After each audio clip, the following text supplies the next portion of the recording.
जमा झालेल्या अमावस्या मातेच्या आश्रमात म्हणजे फार मोठं संकट आहे. सूर्य घेऊन उदय पावण्याचा राहिलेला आहे.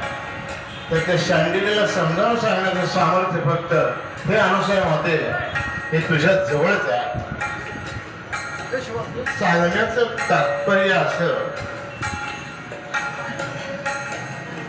हे सगळे गोळा होऊन सगळे ऋषी सप्त ऋषीमुनी अमावस्या माता त्या सप्त ऋषींच्या महान पतिव्रता हे सगळे शांडिल्यच्या आश्रमासमोर सगळे गोळा झाले. काय ताकद आहे पतिव्रता एवढी सगळी आश्रमासमोर सगळे ते चालून गोळा होतात. त्याला naturally central power of gravity म्हणतात. बागेत पेरू पिकला तर राघवांना निमंत्रण द्यायची गरज भासत नाही.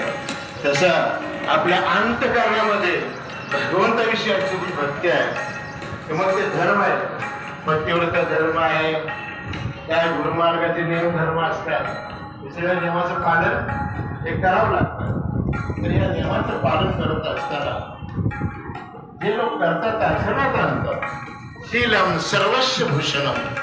आचरण हा जगाच्या पाठी कुठे जा तुमचं आचरण जर ठीक असेल ना तर जगाच्या विजय जर असेल तर स्वदेश बनवून जाते. आपला त्याला वेळ लागेल.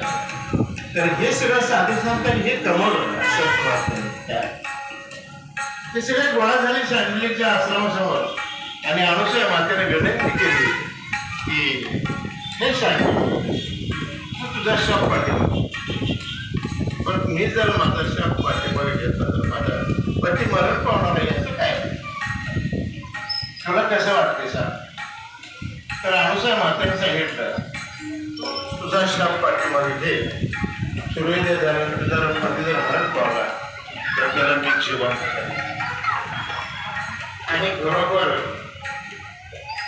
शाप पाठीमागे घेतला. सूर्योदय झाला आणि शांडिलीचा पती मरण पावल्यानंतर अमावस्या मातेने आपल्या पतिदेवांच्या चरणाचं तीर्थ घेतलं